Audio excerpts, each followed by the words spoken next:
Hi friends, welcome back to our channel. இன்னைக்கு நம்ம இந்த வீடியோல எதை பத்தி பார்க்க போறோம் அப்படின்னா Tamil Nadu doctor Ambedkar law university honour ஸ்டூடெண்ட்ஸா இருக்கீங்க அப்படின்னா உங்களுக்கு வந்து ஃபர்ஸ்ட் ரவுண்ட் கவுன்சிலிங் வந்து ஸ்டார்ட் ஆயிருச்சு. ஆன்லைன்ல எப்படி கவுன்சிலிங் வந்து அட்டன் பண்றது அப்படிங்கறத லைவ் ப்ரொசீஜரை பத்தி இந்த வீடியோல வந்து பார்க்க போறோம்.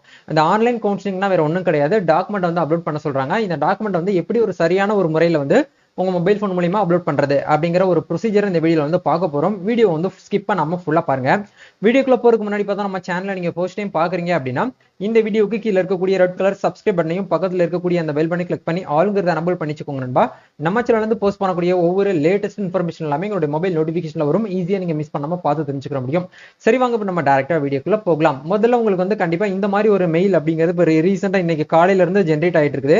ஹானர் ஸ்டூடெண்ட்ஸ்க்கு ஆன்லைன் கவுன்சிலிங் லாஸ்ட் டேட் வந்து எப்போ கொடுத்துருக்காங்கன்னா 11/6/2024 செவ்வாய்க்கிழமை மாலை 5:30 அப்படின்னு சொல்லிட்டு உங்களுக்கு வந்து டைம் வந்து கொடுத்துருக்காங்க. இன்னையில இருந்து அதாவது 9ஆம் தேதியில இருந்து 11ஆம் தேதி வரைக்கும் ஃபர்ஸ்ட் ரவுண்ட் கவுன்சிலிங்ல உங்களுக்கு நீங்க சீட்டு செலக்ட் ஆயிருக்கீங்க அப்படின்னா உங்களுக்கு வந்து அந்த டாக்குமெண்ட் வந்து அப்லோட் பண்றதுக்கான லாஸ்ட் டேட் வந்து 11/6/2024 தான் உங்களுக்கு லாஸ்ட் டேட். பட் அஃபிலியேட்டட் ஸ்டூடெண்ட்ஸ்க்கு வந்து 12ஆம் தேதி வரைக்கும் டைம் கொடுத்துருக்காங்க. உங்களுக்கு வந்து 11. சரிங்களா? யாருக்கெல்லாம் இந்த மாதிரி ஒரு மெயில் ரிசீவ் ஆயிருக்கும் அவங்க என்ன பண்ணணும் அப்படின்னா உங்களுடைய 10th மார்க் ஷீட், உங்களுடைய 12th மார்க் ஷீட், அப்படி இல்லைன்னா டிப்ளமா மார்க் ஷீட், உங்களுடைய டிசி, அதுக்கப்புறம் கண்டக்ட் சர்டிஃபிகேட், நீங்க வந்து ஹானர் ஸ்டூடெண்ட்ஸா இருக்கீங்க அப்படிங்கறதுனால கண்டிப்பா நீங்க உங்களுக்கான சிசி சர்டிஃபிகேட்ஸ் நீங்க வந்து அப்லோட் பண்ற மாதிரி இருக்கும். இது எப்படி ப்ரோ ஏதாச்சும் ஒரு டாக்குமெண்ட் தானே அப்ளை பண்ண முடியும், அப்லோட் பண்ண முடியும் அப்படின்னு கேட்டீங்கன்னா அப்படி கிடையாது. டிசியை மட்டும் என்ன பண்ணிருக்காங்க அப்படின்னா பிடிஎஃப் வந்து கேட்டிருக்காங்க. மத்த இந்த டாக்குமெண்ட்ஸ் 10th 12th உங்களுக்கான கம்யூனிட்டி சர்டிஃபிகேட், ஃபர்ஸ்ட் கிராஜுவேட், இது எல்லாமே நீங்க ஜேபிஜி ஃபார்மேட்ல அதாவது இமேஜ் ஃபார்மேட்ல நீங்க அப்லோட் பண்ணலாம். இந்த டிசியும் கண்டக்ட் சர்டிஃபிகேட்டும் நீங்க என்ன பண்ணணும் அப்படின்னா ஒரே பிடிஎஃப்ல போட்டு நீங்க வந்து 2 பேஜ் இருக்கு, 3 பேஜ் இருக்கு, 4 பேஜ் இருக்கு அப்படின்னா ஒரே பிடிஎஃப் கன்வெர்ட் பண்ணி நீங்க என்ன பண்ணணும்னா ஒரு எம்பிக்குள்ள நீங்க வந்து கன்வெர்ட் பண்ணி அப்லோட் பண்ண சொல்லியிருக்காங்க. இது எப்படி லைவா நம்ம வந்து அப்லோட் பண்ண போறோம் அப்படிங்கறத பார்ப்போம். சரிங்களா? ஓகே, இந்த மாதிரி ஒரு மெயில் உங்களுக்கு வந்துருந்துச்சு அப்படின்னா நீங்க என்ன பண்ணணும் அப்படின்னா இந்த வீடியோக்கு கீழே வந்து ஒரு லிங்க் கொடுத்துருக்கேன். அந்த லிங்கை கிளிக் பண்ணீங்கன்னா உங்களுக்கு இந்த மாதிரி ஒரு பேஜ் வந்து ஓப்பன் ஆகும். இந்த இடத்துல வந்து லாகின் அப்படிங்கிற இந்த மவுஸ் கர்சரை வச்சீங்க அப்படின்னா இந்த இடத்துல ஸ்கூல் ஆஃப் எக்ஸலன்ஸ் இன் லா அப்படின்னு சொல்லிட்டு இருக்கும். ஷோயல் அப்படிங்கிற கிளிக் பண்ணீங்கன்னா நீங்க வந்து 5 இயர் பிஎல்எல்பி அதாவது 5 இயர் பிஎல்எல்பி இல்லைன்னா பிபிஎல்எல்பிக்கு அப்ளை பண்ணிருந்தீங்கன்னா இந்த லிங்க்கும், நீங்க வந்து பிசிஏக்கு தனியா ஒரு அப்ளிகேஷன் போட்டிருந்தீங்கன்னா இந்த லிங்க்கும், பிகாம்க்கு தனியா அப்ளிகேஷன் போட்டிருந்தீங்கன்னா இந்த லிங்க்கையும் நீங்க வந்து கிளிக் பண்ணணும்.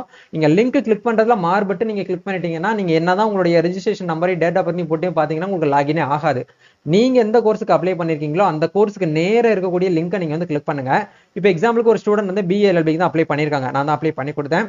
இப்போ அவங்களுக்கு நம்ம என்ன பண்ண போறோம் அப்படின்னா கவுன்சிலிங் வந்து அட்டன் பண்ண போறோம். ஸோ இந்த இடத்துல 5 இயர் பிஏஎல்எல்பி ஹானர்ஸ் டிகிரி அப்படிங்கிற இந்த ஆப்ஷன் வந்து கிளிக் பண்றோம். கிளிக் பண்ண உடனே ரெஜிஸ்ட்ரேஷன் நம்பரும் டேட் ஆஃப் பர்த் வந்து கேட்கறாங்க. ரெஜிஸ்ட்ரேஷன் நம்பர் அப்படிங்கிறது ஒரு 6 கேரக்டர்ல உங்க 6 டிஜிட்ல உங்களுக்கு வந்து என்ன ஆகும் அப்படின்னா ஒரு நம்பர் இருக்கும். அந்த நம்பர் வந்து நீங்க அப்ளை பண்ணும்போது நீங்க ஃபர்ஸ்ட் டைம் வந்து எல்எல்பிக்கு அப்ளை பண்ணும்போது யூசர் நேம் பாஸ்வேர்ட் உங்களுக்கு வந்திருக்கும் இல்லையா, மெசேஜ்லயும் வந்திருக்கும், மெயிலுக்கும் வந்திருக்கும். அது எப்படி இருக்கும் அப்படிங்கறதையும் உங்களுக்கு நான் வந்து காட்டுறேன் பாருங்க. இப்போ நீங்க ஸ்கிரீன்ல பாத்துட்டு இருக்கீங்க பாத்தீங்களா, இந்த மாதிரி தான் உங்களுக்கு வந்து ஒரு மெயில் வந்திருக்கும். உங்களுடைய 6 டிஜிட்ல இருக்கக்கூடிய அந்த பாஸ்வேர்டு, அந்த ரெஜிஸ்ட்ரேஷன் நம்பரையும் நீங்க பாஸ்வேர்டையும் இந்த இடத்துல என்டர் பண்ணிட்டு லாகின் அப்படிங்கிற இந்த ஆப்ஷன் வந்து கொடுங்க. லாகின் பண்ணீங்கன்னா உங்களுக்கான டாஸ்க்போர்டு வந்து இந்த மாதிரி ஓப்பன் ஆகும். இந்த மாதிரி யாருக்கெல்லாம் ஓப்பன் ஆயிருக்கோ நீங்க ஃபர்ஸ்ட் ரவுண்ட் கவுன்சிலிங்ல வந்து இப்போ ஒரு ப்ரொஃபஷனலா நீங்க வந்து செலக்ட் ஆயிருக்கீங்க அப்படிங்கிறதுக்கான ஒரு அர்த்தம். இல்ல ப்ரோ நான் வந்து லாகின் பண்ணி பார்த்தேன், எனக்கு இந்த மாதிரி எதுவுமே ஷோ ஆகல, என்னோட டாஸ்க்போர்டு தான் காமிக்குதுன்னா நீங்க இன்னும் வந்து செலக்ட் ஆகல. உங்களுடைய கட் ஆஃப் வந்து செகண்ட் ரவுண்ட்ல தான், மேபி வெயிட்டிங் லிஸ்ட் அப்படி இல்லைன்னா செகண்ட் ரவுண்ட்ல உங்களுக்கு வந்து வரதுக்கு வாய்ப்பு இருக்கு. வெயிட்டிங் லிஸ்ட் ஸ்டூடெண்ட்ஸ்க்குமே என்ன பண்றாங்க அப்படின்னா மெயில் வந்து ஜென்ரேட் பண்றாங்க. ஸோ நீங்க வந்து வெயிட்டிங் லிஸ்ட்டுக்குள்ள இருக்கீங்க, உங்களோட கட் ஆஃப் மார்க் இருக்கு அப்படின்னா கண்டிப்பா நீங்களும் என்ன பண்ணுங்க அப்படின்னா டாக்குமெண்ட் வந்து அப்லோட் பண்ணி வைங்க. இப்போ வந்து எப்படி டாக்குமெண்ட் அப்லோட் பண்றதுங்கிறத பார்ப்போம். உங்களுடைய 10th மார்க் ஷீட்டை ஜேபிஜி ஃபார்மேட்ல 100 கேபில இருந்து 250 கேபிக்குள்ள கன்வெர்ட் பண்ணி அப்லோட் பண்ணுங்க. அதே மாதிரி உங்களோட 12th மார்க் ஷீட் ஒரிஜினல் கொடுக்கலனாலும் பரவாயில்ல, அந்த தற்காலிக மதிப்பெண் சான்றிதழை நீங்க இந்த இடத்துல அப்லோட் பண்ணுங்க. அதுவுமே வந்து 100 எம்பிக்குள்ள இருந்து 500 கேபிக்குள்ள நீங்க வந்து கன்வெர்ட் பண்ணி அப்லோட் பண்ணுங்க. இந்த இடத்துல டிரான்ஸ்ஃபர் சர்டிஃபிகேட் அப்படிங்கிற இடத்துல வந்து நீங்க என்ன பண்ணணும் அப்படின்னா உங்களுடைய டிரான்ஸ்ஃபர் சர்டிஃபிகேட் நீங்க வந்து அப்லோட் பண்ணணும். கண்டக்ட் சர்டிஃபிகேட் வச்சிருந்தீங்கனாலும் நீங்க வந்து என்ன பண்ணுங்க அப்படின்னா அப்லோட் பண்ணுங்க. கண்டிப்பா நம்ம தமிழ்நாடு ஸ்டேட்டுக்குள்ள நீங்க இருக்கீங்க அப்படின்னா உங்களுக்கு கண்டக்ட் சர்டிஃபிகேட் அப்படிங்கிறது மேண்டேட்டரி கிடையாது. நீங்க வந்து அதர் ஸ்டேட் ஸ்டூடெண்டா இருக்கீங்க அப்படின்னா கண்டிப்பா உங்களுக்கு வந்து அந்த கண்டக்ட் சர்டிஃபிகேட்டும் சேர்த்து வந்து அப்லோட் பண்ண சொல்லுவாங்க. அதை தாண்டி எலிஜிபிலிட்டி சர்டிஃபிகேட்னு சொல்லிட்டு ஒன்று வந்து வாங்கணும். இது எல்லாமே வந்து அதர் ஸ்டேட் ஸ்டூடெண்ட்ஸ்க்கு வந்து கண்டிப்பா வந்து மேண்டேட்டரியா கேட்பாங்க. அதை நீங்க என்ன பண்ணணும்னா வாங்கி போய் வச்சுக்கோங்க. அதுக்கப்புறம் உங்களுடைய கம்யூனிட்டி சர்டிஃபிகேட் வந்து 100 எம்பிக்குள்ள இருந்து 250 கேபிக்குள்ள கன்வெர்ட் பண்ணிக்கோங்க. நீங்க சப்போஸ் ஃபர்ஸ்ட் கிராஜுவேட் சர்டிஃபிகேட் வச்சிருந்தீங்க அப்படின்னா அப்லோட் பண்ணிக்கோங்க. இல்ல ப்ரோ இப்போ வரைக்கும் என்கிட்ட வந்து ஃபர்ஸ்ட் கிராஜுவேட் சர்டிஃபிகேட் கிடையாது அப்படின்னு நினைக்கக்கூடியவங்க நீங்க என்ன பண்ணுங்க அப்படின்னா கண்டிப்பா இப்பவே போயிட்டு ஃபர்ஸ்ட் கிராஜுவேட் சர்டிஃபிகேட் அப்ளை பண்ணீங்க ரூபாய் கொடுத்து நீங்க அப்ளை பண்ணீங்கன்னா உங்களுக்கான ஒரு ரெசிப்ட் வந்து இந்த மாதிரி ஒரு ஒப்புகை சீட்டுன்னு சொல்லிட்டு இதை எடுத்து நீங்க அப்படியே காப்பி பண்ணி என்ன பண்ணுங்க அப்படின்னா இந்த இடத்துல வந்து அட்டாச் பண்ணி விட்டுருங்க. ரொம்ப சிம்பிள். இல்ல ப்ரோ நான் இன்னும் வந்து அப்ளை பண்ணல, எனக்கு அப்ளை பண்றதுக்கான டாக்குமெண்ட்லாம் நான் ரெடி பண்ணல அப்படின்னு நினைக்கக்கூடியவங்க ஒரு லெட்டர் ஃபார்மேட்ல வந்து இந்த மாதிரி நான் வந்து ஃபர்ஸ்ட் கிராஜுவேட் தான், பட் இப்போ இந்த நேரத்தில் எனக்கு வந்து சர்டிஃபிகேட் வந்து கையில் இல்லை, நான் வந்து ஃபியூச்சர்லாம் அப்ளை பண்ண போறேன் அப்படின்னு சொல்லிட்டு நான் கண்டிப்பா அட்மிஷன் போடும்போது நான் வந்து சப்மிட் பண்ணிடுறேன் அப்படின்னு ஒரு ரிக்வெஸ்ட் லெட்டர் ஒன்று வந்து எழுதுங்க. அப்படி எழுதி நீங்க கண்டிப்பா இந்த இடத்துல அட்டாச் பண்ணணும். ஏன்னா நீங்க தான் அப்ளை பண்ணும்போது நீங்க வந்து ஒரு ஃபர்ஸ்ட் கிராஜுவேட்டான்னு கேட்டிருப்பாங்க. அந்த இடத்துல நீங்க எஸ்ன்னு கொடுத்தீங்க அப்படின்னா உங்களுக்கு இந்த இடத்துல இந்த ஆப்ஷன் வந்து எனபிள்ல இருக்கும். நீங்க நோன் கொடுத்தீங்க அப்படின்னா ஃபர்ஸ்ட் கிராஜுவேட் சர்டிஃபிகேட் வந்து எனபிள்ல இருக்காது, டிசபிள்ல தான் இருக்கும். நீங்க இதை வந்து அப்லோட் பண்ண தேவை கிடையாது. யாரெல்லாம் உங்க வீட்டுல வந்து முதல் பட்டாதாரியா இருக்கீங்களோ அவங்க மட்டும் வந்து இதை வந்து அப்லோட் பண்ணுங்க. நல்லா புரிஞ்சுக்கோங்க. ஏன்னா நிறைய பேருக்கு இது வந்து வருது, என்ன நான் அப்ளை பண்ணது நான் கிடையாது ப்ரோ, ப்ரௌசிங் சென்டர்ல தப்பா அப்ளை பண்ணி கொடுத்துட்டாங்க அப்படின்னு சொல்லிட்டு நிறைய பேரும் ரொம்ப ஃபீல் பண்ணி என்கிட்ட பேசிட்டு இருந்தீங்க நேற்று நைட்லாம். ஸோ எனக்கும் ஒரு சுச்சுவேஷன் புரியுது. சப்போஸ் உங்களை அறியாம நீங்க வந்து வேற ஒருத்தவங்க மூலியமா நீங்க அப்ளை பண்ணிருக்கீங்க அப்படின்னா நீங்க ஒரு ரிக்வெஸ்ட் லெட்டர் கூட அப்லோட் பண்ணலாம். இந்த மாதிரி நான் என்னுடைய ஒரு தவறுதல் வந்து கிடையாது.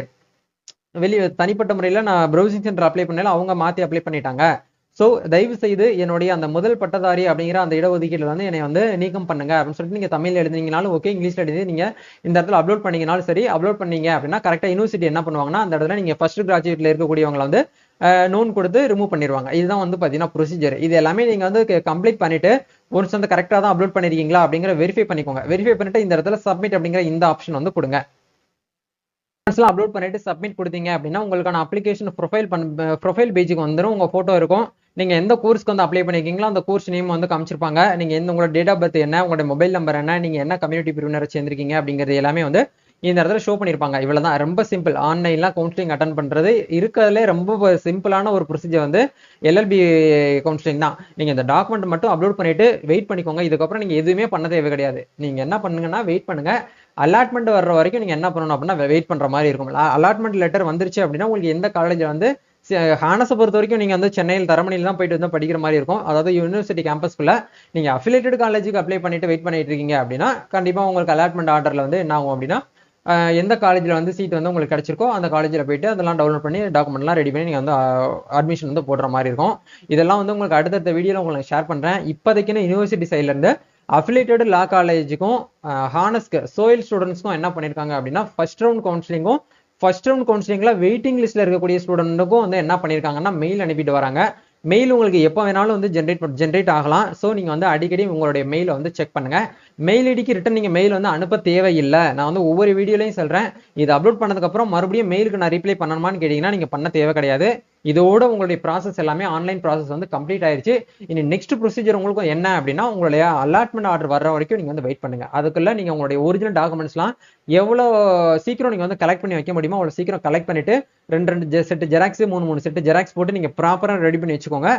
யூனிவர்சிட்டி சைட்ல இருந்து உங்களுக்கு அலாட்மெண்ட் ரிலீஸ் பண்ணிட்டாங்கன்னா ஈஸியா நீங்க போயிட்டு காலேஜ்ல அட்மிஷன் போடுறதுக்கு உங்களுக்கு ஈஸியா இருக்கும். நீங்க அந்த நேரத்துல போயிட்டு டாக்குமெண்ட்லாம் ரெடி பண்ணீங்கன்னா உங்களுக்கு ரொம்ப டென்ஷன் ஆகும், ரொம்ப கஷ்டப்படுவீங்க. அதுக்கு முன்னாடியே இப்பவே நீங்க ரெடி பண்ணி வச்சுக்கிறது ஒரு நல்லதான ஒரு விஷயமா இருக்கும்னு சொல்லிட்டு உங்களுக்கு ஷேர் பண்ணிருக்கேன். இந்த வீடியோ உங்களுக்கு ரொம்பவே யூஸ்ஃபுல்லா இருக்கும்னு நினைக்கிறேன். இந்த வீடியோ பிடிச்சிருக்குன்னா லைக் பண்ணுங்க, ஷேர் பண்ணுங்க, கமெண்ட் பண்ணுங்க. நம்ம நெக்ஸ்ட் ஒரு அப்டேட்ல மீட் பண்ணுவோம். Thank you, all the best, God bless you.